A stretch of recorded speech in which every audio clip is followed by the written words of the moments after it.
Welcome to Hood Champion Boxing and Sports. In boxing, you find a way to win, you find a way to lose. Let me tell y'all something right now, man.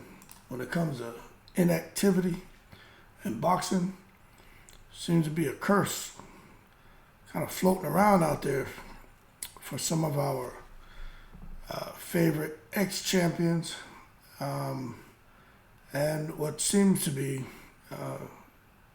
going in the direction of being a curse for some of our favorite champions. Now, listen, it doesn't matter if you like a Josh Taylor, a Wilder, if you like an AJ, a Fury, if you like a Navarrete, if you like a Danny Garcia, if you like a Erislandy Lara, it doesn't matter who you like as a boxer. We can argue about who's the best fighter, Earl Spence, Terrence Crawford. But there should be no argument or long-winded discussion about how inactivity can curse a fighter and could lead to them taking a loss. Now, the reason I'm talking about this is because we know the influx of money into boxing has complicated matchmaking, in particular at the heavyweight level. But when we look at the subordinate tiers, it's not necessarily money that's complicating the matchmaking. Sometimes it's just some of these guys don't want to fight. Or, sometimes it's money, and other times it's guys feeling like, some opponents just don't want to fight them. What they say, people putting duck sauce on the fried rice. But when we look at Tony Harrison, man, when he fought Jermell Charlo, I would say he was on the top of his game, in particular for that second Jermell Charlo fight. On the top of his game, but he took a loss. But you fast forward past that, 2019, 2021, about a year and a half later, he fought a guy named Bryant Perella, split decision win. Then a year later, in 2022, April, almost a year exact, he got a unanimous decision win. And then about a little under 11 months later, he got in the ring to fight Tim Tszyu, a fight that Tony Harrison really wasn't planning for. He was actually planning to fight someone else for way less money. Got the call, in my opinion, to take a dive, career, close to a career high payday, and sail off into the sunset. But nonetheless, the inactivity of Tony Harrison had plagued him, and it didn't help that he was in a super small ring as well. And then after Tony Harrison, you take a look at a guy like Lomachenko. Now, Lomachenko, man, I don't care what anyone says, he's an amazing fighter. Some people say he's been hyped up. Bob Arum did his best to turn him into a superstar. And Bob would have put that energy into other fighters like Mayweather or Crawford and try to put a little more effort into Shakur Stevenson.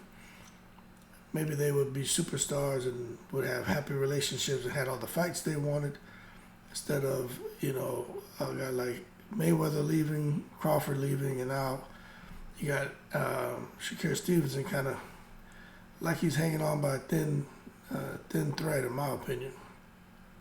But when you look at Lomachenko, you got to understand, you go back to 2019, he fought Luke Campbell in August, right? He got that win. Then in 2020, in October, so a year later, he fought Teofimo Lopez. He lost, right? Then, a little under a year later, he fought Nakatani. He won. Then, about 6 months after that, he fought Richard Comey, right? Then, about a year after that, he fought Jermaine Ortiz, okay? And then, about 6-7 months later, he fought Devin Haney. So what this tells you about Lomachenko is some of the inactivity did affect him. War at home and everything, but not being able to have that 3 fights a year, stay sharp, stay fresh, and also with old age and all the things on his mind, worrying about family, friends, and his home, country, and investments, and everything that's going on out there in Ukraine. It just shows that I think had he been more active, even with the stuff going on outside of boxing, I think he really would have had a better chance in there against Devin Haney. But what it shows you is the guys who aren't fighting several times a year, there's a bit of a trend developing here as far as these guys who I think some maybe weren't expecting to lose, ended up losing fights. Then you get on over to Stephen Fulton. Let me tell y'all something. A lot of people had rated Stephen Fulton very highly and expected him to go and beat Naoya Inoue. But if you take a look at Fulton, he was pretty active in 2021. He had 2 fights, one in January, one in November. Then about 7 months later, in June of 22, he had a fight. And then a year, 13 months later, he fought Inoue. You can't go 13 months without a fight and go in the ring with Inoue. It is just a recipe for disaster. So the inactivity curse unfortunately plagued Stephen Fulton. But don't get me wrong, Inoue had 99.999% to do with that loss that Fulton took. But the inactivity definitely did not help Fulton. You get beyond Fulton and you start taking a look at Josh Taylor. I'm going to tell you right now, at 140, I had Josh Taylor pegged as the man. I didn't think anybody at 140 could beat Josh Taylor. But sometimes these fighters, they hang around too long at a weight where they shouldn't be at anyway, and eventually it shows up. But when you couple hanging around at a weight division too long with inactivity, recipe for disaster. So you look at Josh Taylor in particular, right? He fought in 2020, then he fought a little under a year later in 2021, then he fought a little under a year later in 2022, then he fought 14 months later in 2023 in June against Teofimo Lopez. So a 14-month layoff going in there against Teofimo Lopez. Even though most of us picked Josh Taylor to win,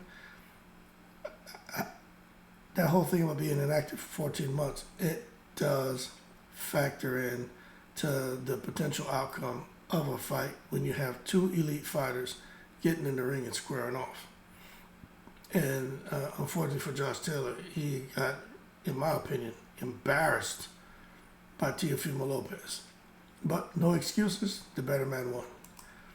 Then when you take a look at what recently happened here, Earl Spence, 14-month layoff after fighting Ugas, going into with Terrence Crawford. Whatever is going on with Earl Spence, just trying to make the weight and get into the fight with Terrence Crawford. Recipe for disaster, and we saw what happened there. Then you got what's coming up here with Jermell Charlo. And I'm going to tell you right now, man, Jermell Charlo, let's just take it back a few years. When he fought Castaño, he fought him in July of 2021. Then he fought Castaño the second time in May of 2022, so about a year apart. And now he's going in here to fight Canelo Alvarez about 14 months after the Castaño fight, so 14 months of inactivity. Looking to go in here and bang with Saul the Beast Alvarez. So although the inactivity curse is something that should really heavily factor in as far as your prediction for the fight, I still got Jermell Charlo winning that fight by just boxing and being smart and not standing there in front of the big, strong, heavy-handed Canelo Alvarez. But then again, it's kind of hard to say, because when we're talking about the inactivity curse, it doesn't matter what Jermell Charlo does to get in shape to be prepared for Canelo. Sometimes the body just doesn't respond and cooperate the way you want because you've been out the ring for too long. And we could talk about, hey, fights are won in sparring, the one in the gym or lost in the gym. Well, you know what? All that's cool, but when you've been inactive, sometimes it doesn't matter how much work you put in the gym. That's just one of those obstacles that's damn near impossible to overcome. Now, probably the most sad case of all of these fighters is what the hell's going on with my boy Dimitri Bivol. Now, Bivol came out here and put on probably a Mayweather-esque type of boxing performance against Canelo Alvarez, talking about a one-sided, embarrassing boxing clinic that was put on display by Bivol. Alvarez was lost in there. But he took a chance against a bigger man. He lost. You got to praise Alvarez for it. But you look at Bivol. He fought in May 2022. Then he fought 6 months later in November 2022.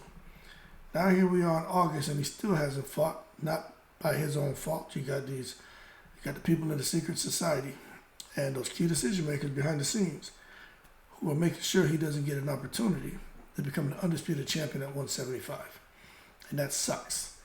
So now he's kind of in the breeze. Word is he's supposed to be facing Yardy. I don't know if that's true. But I tell you what, the inactivity curse is real for him to be possibly going to a fight after a year of being out the ring. I'd have to tell you, I'm concerned that the secret society is going to get what they want, and for Bivol to end up losing that fight and his title. And then they're going to sit there and make the undisputed distinction. Could be a rematch between Beterbiev and Yardy. But let's wait and see how that plays out. Now, for probably a lot of people's favorite fighter, Deontay Wilder. A lot of people's dislike him as well. I personally like all fighters, but in particular Deontay Wilder's story is him coming into boxing late for his daughter. Just something about the kids, it resonates with me. But let me tell you this. Deontay Wilder, by the time he goes in the ring with Anthony Joshua, because it looks like they're not getting in the ring until January 2024, he would have been out the ring like 14, 15 months. I hope y'all understand something. The inactivity curse is real. And although Wilder has that one-punch knockout power, and Joshua has been fighting tomato cans, the bottom line is Anthony Joshua's been active. He still is like that lion in the Wizard of Oz. He's got to find his courage and find his heart. But the bottom line is he's been active. Wilder has not. I'm still picking Wilder to win, but I'm just telling you, it's kind of hard to sit here and argue about Wilder coming in the ring and doing all these spectacular things when he hasn't had a fight. And it's really unfortunate that he wasn't able to get into a training camp to get in there and bang with Andy Ruiz, because both of these guys are acting like prima donnas over money. That being said, we're going to see what happens. Because so far, when it comes to fighters who've been inactive, Tony Harrison's gone down in flames. Lomachenko's gone down in flames. Stephen Fulton's gone down in flames. Josh Taylor's gone down in flames. Earl Spencer's gone down in flames. Now we got to see what happens with Jermell Charlo, Dimitri Bivol, and Deontay Wilder.